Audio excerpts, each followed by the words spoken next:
Yeah, and Coach Tim Cone joining us, champion coach for the Barangay Ginebra Jinkies. Let's shift to now. You're coaching Gin Kings. By the way, Coach Tim, you know JP, right? John Hmm. Paul Mendoza, one of your Yeah. trainers. He's Right. one of my schoolmates, by the way. So yeah, Cool. so I just put it out there. I think I had so JP on a Zoom meeting a couple of days ago.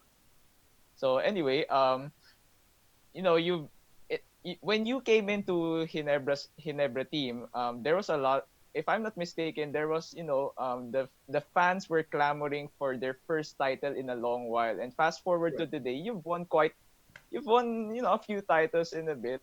How special it is to to lead that the Ginebra core to winning those championships in recent years. It's to be absolutely honest. I never ever thought I'd ever be coaching Ginebra. I mean, through my career. I mean, I had so many battles with Ginebra when I was with Alaska, and whether I was with BMake or Sam Make Coffee, against Senator Sonny Jaworski, just I've been the nemesis of Ginebra for so many years, and suddenly, I walk into a conference room, and I'm walking in there thinking, trying to figure out how we're going to get back on the winning track with Pure Foods, and then they tell me that suddenly I'm with Ginebra. It was a big shock, um, and I remember walking out of that room and getting on the phone and calling my wife. She was in Tacloban at the time. It was right after the big typhoon, and Yeah. she was doing charity work down there. And I called her up. I said, "You won't believe this, but we're now with Inebra," and she couldn't believe it. All those years of cheering against Inebra, suddenly she was with Inebra. Because Inebra is everybody's nemesis. If you're not Inebra, then Inebra is the big evil team that you have to beat all the time. Um, so you always know when you're going to play Inebra. But when you're with Inebra, then everybody's your nemesis. But that's one thing I learned when I joined Inebra. Um, but it was from the first day of practice and the first day of walking around after I was announced a coach, and the amount of fans that greeted me, it was like I jumped 10 new levels, in terms of visibility. Suddenly everybody knew who I was. Um, and so it was a completely different feel coming into Inebra. And there was a lot of pressure because, as you've said, we hadn't won a championship in 8 years. We were clamoring for a win. And one of the things I realized with the players and as I realized as I was coaching them, um, that there was a lot of pressure on them to try to win. And because they tried so hard to win, oftentimes they'd break down and try to do it on their own, or when they'd make a mistake, they'd feel so bad about it that they'd lose their energy. And so one of the things I tried to do when we came into Inebra, first thing I said is that we're not going to try to win right away. So I told the players, you guys got to get that out of your mind. Don't worry about trying to win right away. We want to build a strong foundation. We want to be foundational. We want to make sure we're playing the game the right way. And if we do that and we take our time and not worry about the winning, then the winning will come. And so we really, use that blueprint to just try to focus in on just doing the day to day and not worry about the winning. And then later on, as we started to play more games, we had to make our players learn how to embrace the crowd. They were always in the beginning. They weren't. Intimidation is not the right word. Um, they were so gigil with the crowd in the Hmm. beginning. They really can't think of a better term. They just Yeah, I wanted think to that's do a it so perfect term. badly and so well, and they just couldn't do it well. That pressure was on them. And when they learned to really embrace them and appreciate that the fans were always with them, what they could do for them, then I think they tried to kind of turn around mentally. at that point. But Coach, no.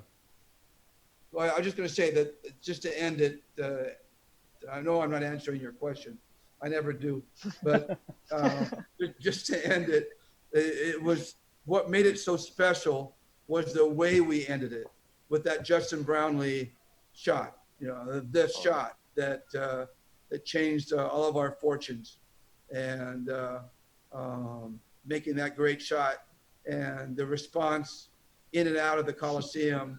Uh, I don't think is like that anywhere else in the world. I mean, it was amazing. It was absolutely amazing. Amazing moment in my life. Mhm. Coach, we have a staple question here in our show.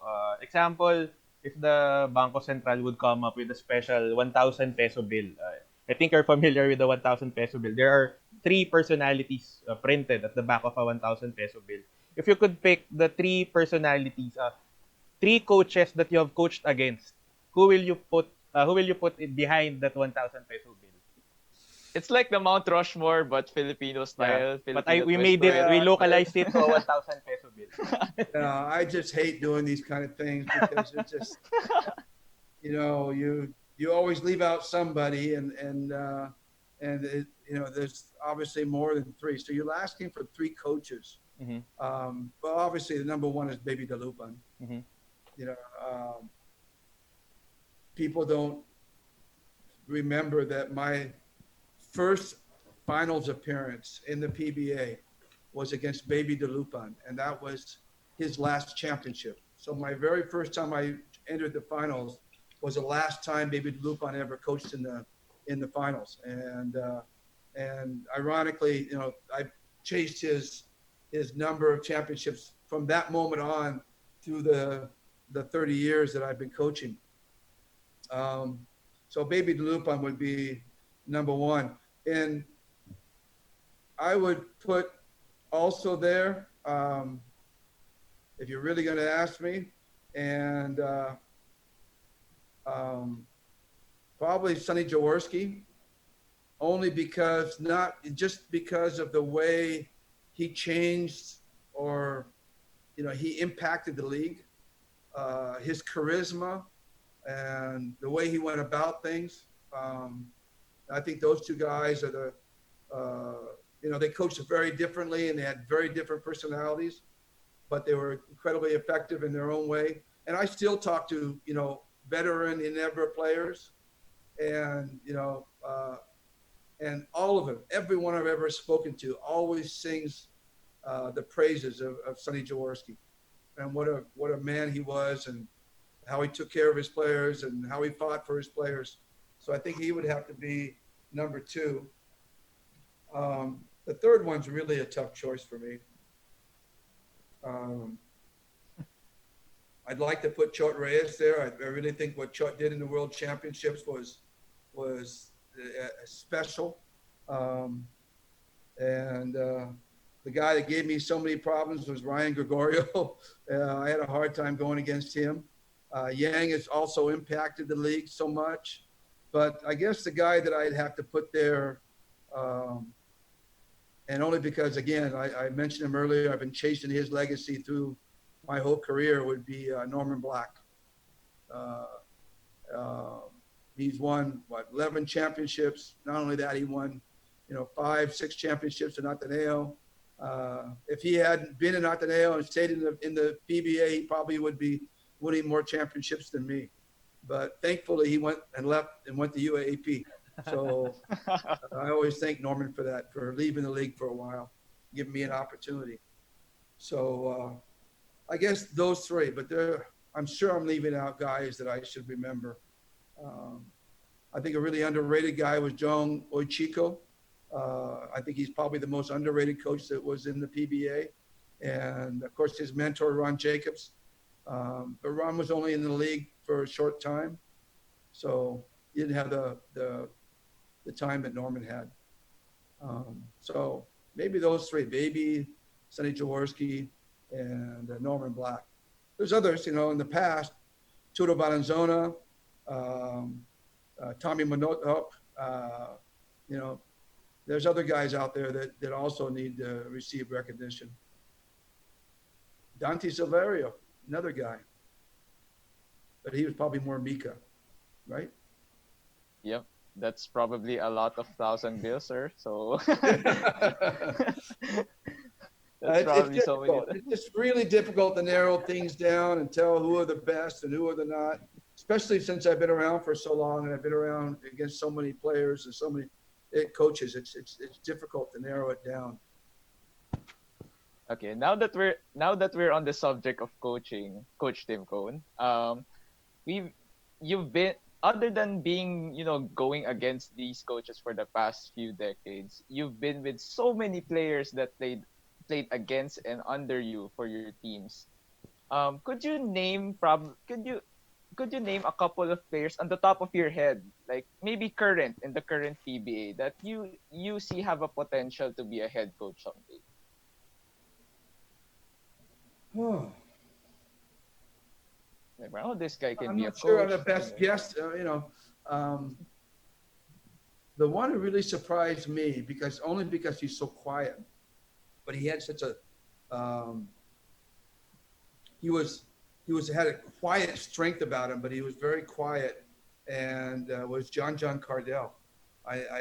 So I'm just using that as an example. I'm not the greatest, but John and what he's been able to do is I just really enjoy watching him coach, and I didn't have him for a long time, maybe 3 years with Alaska. We drafted him, um, but. Thinking of current players now, there's so many. I think L.A. Tenorio will end up being a great coach just from guys I coach. And I think Joe DeVance, if he decides to want to coach, he could be a great coach. Um, uh, you know, geez, I've had so many coaches, guys from my Alaska team, the Alaska years that became real coaches. Um, Including Jeff and JoJo and Johnny, Bong, Hawkins, Pochuino at UP. I mean, I've had a lot of those guys go out and coach. Mm-hmm. But it's usually I would think it's guys who know how to handle people. I think those are the guys that end up being good coaches. Guys who are leaders in their respective teams, guys like Jimmy Alapag, who was always acknowledged as a great leader. It seems natural that he would be a great coach. And I say that about Jojo and Jojo Lastimosa in the past, and Jeffrey. Those guys were great leaders. And I look at Joe DeVance right now and L.A. Tenorio. I think they would be, outstanding coaches. I think Mark Caguioa has a good chance if he really decides to devote himself to. I don't know if he'd be interested in doing it, but he's always had that leadership that he could do. But there's always surprises out there, and guys develop differently, and I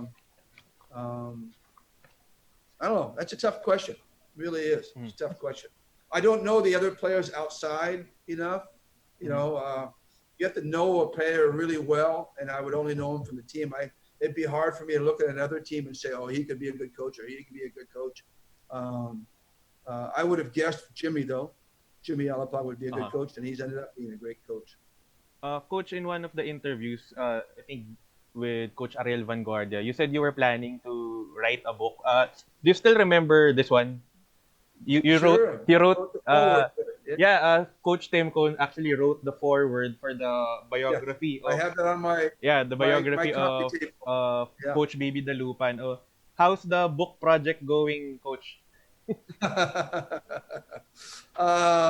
It comes and goes.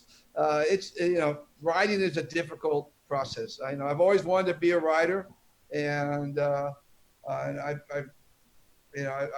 through my life I've diddly dallied in writing, and but it's a difficult process. It's a disciplined process, and over 30 years I have a lot to write about. So I'm trying to sift through what I can write about and what I can write about well. Am I close to finishing? No, but I've got a lot written down, and in many days I enjoy the process, and in many days I hate the process. So it's a real love-hate project right now. But I'm working on it, and I'd like to at least finish it by the end of the year. We'll see. Go, Jordan. Okay, Coach Tim, we're picking up another question from our Mhm. Facebook live stream comments. Okay, it's Berto Deliera from one of our friends. He's asking, Coach Tim, is there a former player or current player who you thought was not living up to his potential? Like, he could have been this, he could have been that. Some, in the line of that thought, Coach. Well, that gets to be a little controversial. Um, well, I certainly don't want to talk about current players. Um, I try not to deal too much with potential. Um, Potential is a tough label because it comes down to expectations, and we talk more about vision. And vision is something that we want guys to try to see themselves and then try to work towards it. And it really comes down to work ethic. Um, we don't use the word potential very often. Uh, it's a negative connotation, and you don't want guys to think that they're not reaching their potential. We'd rather have them try to fulfill the vision that we have for them. A lot of players get derailed, because one thing or another. It might be personal. It might be um, I like to go out at night. It might be um, I don't want to stay within the system, or uh, I don't want to be defensive oriented, or I can't get along with my teammates. Those are the things that kind of stop players from reaching what he said earlier, his potential. And I thought Bone Alvarez was going to be uh, one of the top 2 or 3 best players ever in the history of the PBA. And he got kind of derailed by kind of outside forces and never really, reached his potential at that point. Another guy I felt that never reached his potential, could have been a great, great player, was John Arrigo. I thought John could have been a real impact player in the league, but he had a hard time dealing with teammates and staying within coaches' parameters, whether it be me or other coaches that he played with. Um, and, you know, um, but on the other hand, there have been so many players that have, been just jumped to new levels. Um, and, more so than that, than the negative. Sorry. Okay. I hope you Eh, that answers your it's question. okay, Coach. Another It's just from difficult. our yeah, it's okay. Coach, now that we're in the time of pandemic, and of course we haven't had, basketball games live, as much as we want to. Could you tell us, Coach, what have you been working about lately? Like what are you yeah, have you been into Zoom calls like this and everything? How's it like, Coach? Like any Yeah. projects that you're planning? Well, we meet a couple of times a week on Zoom with the team. We didn't do that through the whole pandemic, but we've been doing it recently.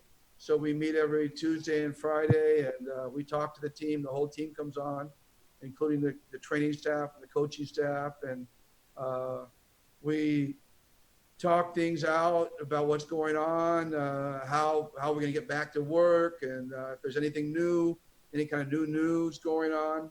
And then I present some kind of team building videos um, that they watch.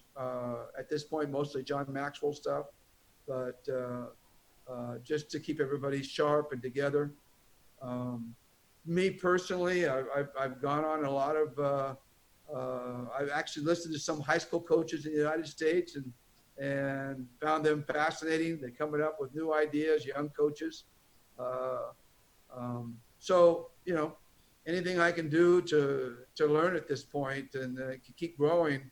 It's a difficult time to do that, but on the other hand, it's a real opportunity. the writing that you mentioned earlier is something that keeps me occupied quite a bit. I spend 4 to 6 to 8 hours writing every day. Uh, and that keeps me involved in thinking about basketball as well. Plus, I have my son. 1 hour a day, I get to coach my son every day, a little basketball court. So I'm working on his shooting and ball handling, and I get to yell at him. So uh, I don't miss my guys so much because I get to yell at my son. Coach, Okay, so on behalf of my co-host Jordan and Sicha, we would like to thank you for giving us your precious time guesting on our show. As your parting shots, what can you advise to aspiring coaches who want to make it big in the PBA, win championships like you, and probably win a Grand Slam? What your advice, coach? Well, to me, anybody can do X and O. Anybody can decide, you know, um, who to put in a basketball game. All those stuff is very simplistic in many ways. You can research it, you can learn it, you can watch other coaches. I learned the triangle system just by watching video. Those things you can all learn. But to me, the most important thing to learn is how to lead people. You cannot coach unless you can lead people. And that's what you have to develop yourself. And you can develop yourself as a leader. And there's a lot of resources out there. Um, I mentioned John Maxwell earlier. There's just all kinds of ways that you can learn how to be a better leader and learn how to lead people. Once you learn how to lead people, then the basketball stuff comes easy. It's the hard part about basketball and being a good coach is really in terms of leading people, getting guys to follow you, getting guys to buy in. That's the difficult part, and that's the part that young coaches, I think, kind of forget about. They just want to learn about what the best play is, or how do I find the best player, or whatever. But it's really what separates the really great coaches from the good coaches is all about leadership. Success rises and falls with leadership. okay, and there you go. Our guest for tonight. Thank you so much, Tim Cohn. It's such a pleasure for you joining us tonight. 2022 time PBA champion, Coach Tim Cohn. Thank you so much, Coach. And Thank you. wow, we're Thank you, we're coach. really speechless. I mean, It's an I mean, honor. it's such an Just honor to have you. And regards to sorry, I just your blabbed too much. It's You okay, don't coach. no, get a it's chance okay. to call me. We love it. I mean, it's such a pleasure, just sitting here smiling and listening to you, Coach, full of wisdom and everything. Well, thank you. I appreciate that. Really do. And yeah.